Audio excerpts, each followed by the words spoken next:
them, feeling them, hearing them. I got tired of doing that. It still bothers me to this day, and it will be with me until I leave. And why does this happen, Father? Let's go back to where it all started. After I was ordained, 13 years passed until I had my first contact with the demon. A woman and her daughter came to the church after Mass. The daughter had watched the movie The Exorcist and they wanted to play with a Ouija board after watching it. They didn't know what to do, and I never imagined something like that. The first time I spoke with the girl, I knew it wasn't all lost.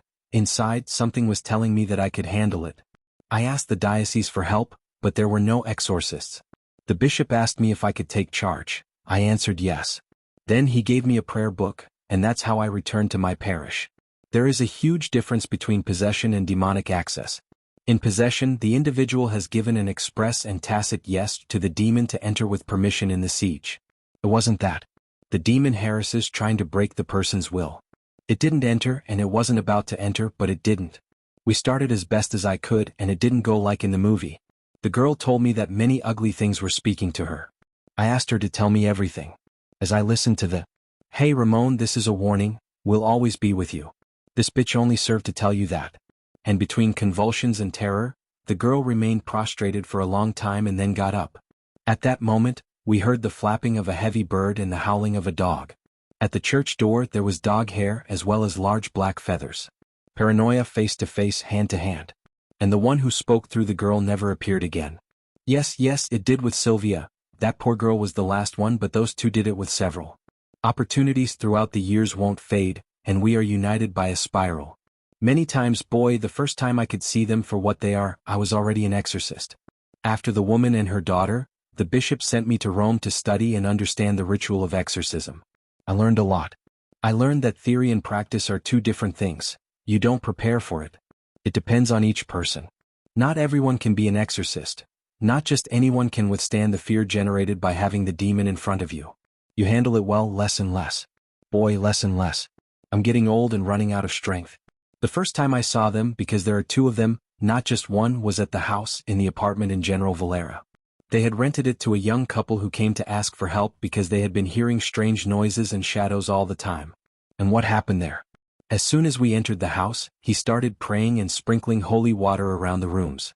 When I got to one of the hallways, the woman began to scream in terror. Her husband took her to the sidewalk and I was left. I just continued with the rites, and then, out of the corner of my left eye, I briefly saw two dark figures. They seemed to be hunched over and passed through the dining room of the house. It was them, yes, it was them. I heard a loud noise from the kitchen and approached. It passed slowly. I saw them for a second, both of them. Their bodies were covered in feathers, with long arms, and one had the head of a pig, the other was more like a dog. It lasted a second, maybe two, and then they vanished before my eyes. Before doing so, a guttural voice screamed in my head. "Hello." And yes, I was scared, I can't lie, I was terrified like never before in my life. However, I kept going. I finished the rites in that house for almost a month. I went 3 times a week until everything calmed down. Author's note: to help you understand this a bit, I first heard the original story from Noya through Rolando, a man interested in the supernatural. He met Sylvia during his investigations and was a companion and brother to Christian at the university. My brother was a big guy, around 30 years old at the time. One seeks and finds, and Rolando, after Sylvia's case, abandoned the paranormal. I heard the story once from Christian and his friends, who had a meeting on the terrace of our apartment. The night stretched on, and I don't know exactly when Rolando started telling his story. No one interrupted him and we just listened attentively. That said, we continue. What does Sylvia tell me? I still remember her, that poor woman. In 2013, a nurse who used to attend my parish asked me to see a patient at the hospital after she. When the time came, many strange things started happening. Howls were heard, the strong flapping of a bird. Sylvia became very ill. Every time night came, the girl was getting worse and she tried several times to leave on her own. She already knew it was them, she knew it. They didn't let me help the boy you met, but I was at least going to try with this girl. I met Sylvia. I immediately knew it was going to be very complicated. Sylvia had given a yes and the demons were inside her. Something could be done, Father. I did what I could. However, some things have no solution. Sylvia copulated with them. There was a carnal and spiritual union. I had never had a case like hers. I expelled them after several months of rituals, but they didn't leave completely. Now they're with me and I have them bound, so to speak. They don't do anything to me because they're not allowed to. However, they're there bothering and scaring those who try to help me, and Sylvia is better than before, but that's it. She needs to get closer to God, ask for help and forgiveness. It now depends entirely on her. And no one else, and if she doesn't, they will come back. For now, I have them bound. The problem will be when I'm no longer here. I'd like to say there's a conclusion to the case, but there isn't, only this that I'm writing right now. I didn't know Sylvia, and I wouldn't want to. I never saw Rolando again because he dropped out of the career. He distanced himself from my brother's group. Father Asar left this world in December 2017. I don't know if the things he had bound were released. Honestly, I hope not. Rolando and Sylvia's story was originally published in 2016 on Taringa, later on Facebook. The events took place in 2010, and in 2013, what happened with Estevan and Asar's one-on-one with the demons occurred. How crazy! If it weren't for Mother Maria Elena, I wouldn't have even heard the name of the old priest. Through Christian, I met Rolando, and in the San Francisco chapel, Father Azure gets to know Father Asar.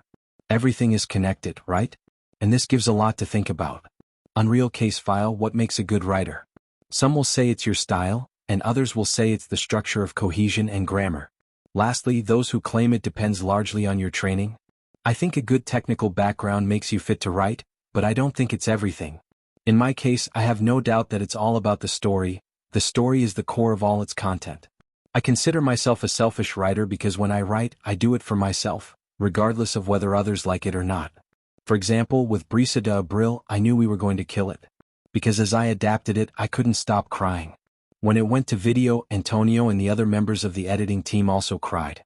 Some stories have a certain something that generates a tight feeling in your chest, hard to explain. That's the essence, generating emotions in others. When you achieve that, I feel accomplished. The next story is one of them, an anecdote I was told last year, and as always I kept saying, I'll write it, and nothing until now when I share it.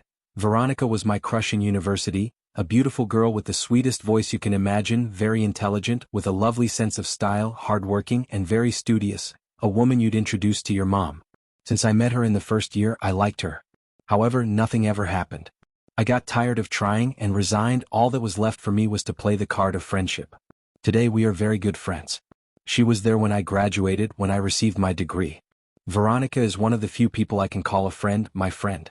She received it on a Thursday in May 2023. We had dinner that night to celebrate her achievement, and the next day would be the big celebration. We were going to have a good pre-party at Luker's house, Veronica's best friend. Eat something, drink something, and then head to the club, where we would only have dinner for a bit because the next day she had to work early. What I didn't expect was that night Veronica would reveal her relationship with a guy she had been seeing for a while. She understood everything. My friend liked older men. Marcos, Veronica's sugar daddy. Later, Luker would confirm my suspicions. My friend always had something with older men. Marcos was wealthy, and Veronica, who met him in 2021 at the judicial power, were friends with benefits, literally. What's important here is that Marcos had been working in the judicial field since 2008, starting as a criminal prosecutor's assistant. The night went on and a lot of familiar faces arrived. Obligatory greetings and chatting. Marquitos was as alone as a crazy person. I approached to give him a hint and we went to smoke in the backyard. You, Ezekiel?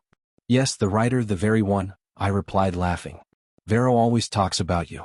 I read your book because she lent it to me. I don't know if there's anything worth telling right now.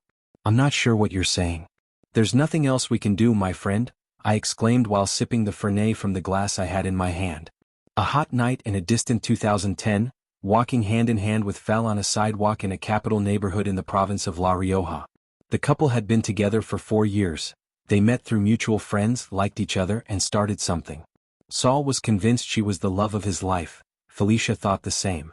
What the girl didn't know was that her partner had been planning to give her the engagement ring for a while, but had never found the perfect moment. A bit tired of her attitude, the guy decided to do it and knelt down in a square, reached into his jeans pocket and pulled out a small box.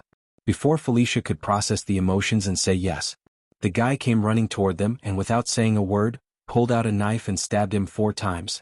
It would have been many more if not for the people passing by who quickly got involved. He probably would have continued with the attack. The police and ambulance arrived. The guy was arrested, taken to the jail, and Saul was taken to the hospital. He survived because he has a guardian angel. I had to go take the statement from the attacker along with the prosecutor on duty. The guy said his name was Maximiliano and didn't want to wait for a lawyer. on duty, which had to be done anyway. However, the man kept asking for Feliza, wanting her to come to talk and clear things up. He insisted so much that we agreed to contact the girl. This is where it starts to get strange. Feliza didn't know who he was, she didn't recognize him, and she had never seen him in her life. She knew absolutely nothing about him. Max kept insisting and insisting that he had been in a relationship with Feliza for 4 years and that he had acted this way because she had betrayed him. The morning of the incident, he left to meet Feliza, as it had happened the night before, but when he arrived, she was with someone else. He couldn't stand seeing his woman holding hands with another man. That blinded him, and he grabbed a piece of iron from an empty lot nearby, approached and did what he did. The prosecutor requested investigations, and the police acted very quickly. Fortunately, Maxie had no relationship with Feliza.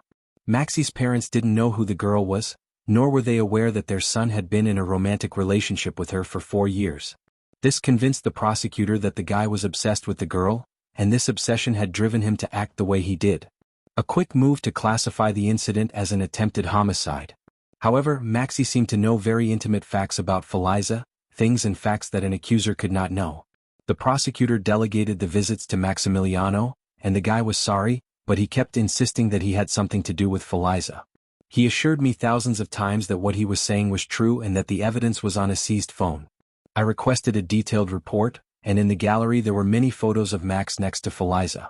That wasn't going to exonerate him for what he did, but at least it was something to work with. I called Feliza to take her statement, and the woman didn't know how to respond since there were several photos of her with Maxie.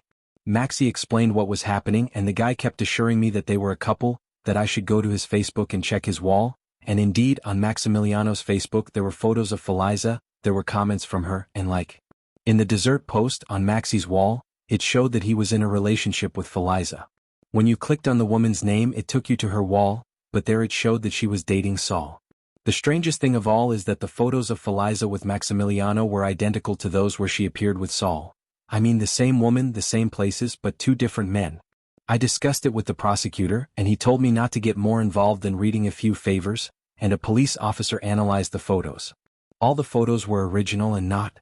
He was sentenced to 3.5 years in prison. He got off easy because Saul didn't die and was in critical condition but survived. Maxie and I continued with the visits in prison. Together we tried to investigate what had happened. There was a lot that kept both of us on edge, something strange. We reviewed the day before the events. Maxie arrived home very tired, took a shower, ate something and went to sleep. The next day everything was normal except for the position of the furniture, things like the nightstand that should have been on the right side but was now on the left. What does a reality traveler think about that? Perhaps I answered briefly because we talked for so long that time slipped away. The group was already eager to go to the club, and I had to go to bed to work early the next day. We've reached the end of this 3rd part. I greatly appreciate you accompanying us. Whether there will be a 4th part or not, well, time will tell, but there's no doubt that our friend Bocatus will continue to have some first-hand horror experiences. It will only be a matter of waiting.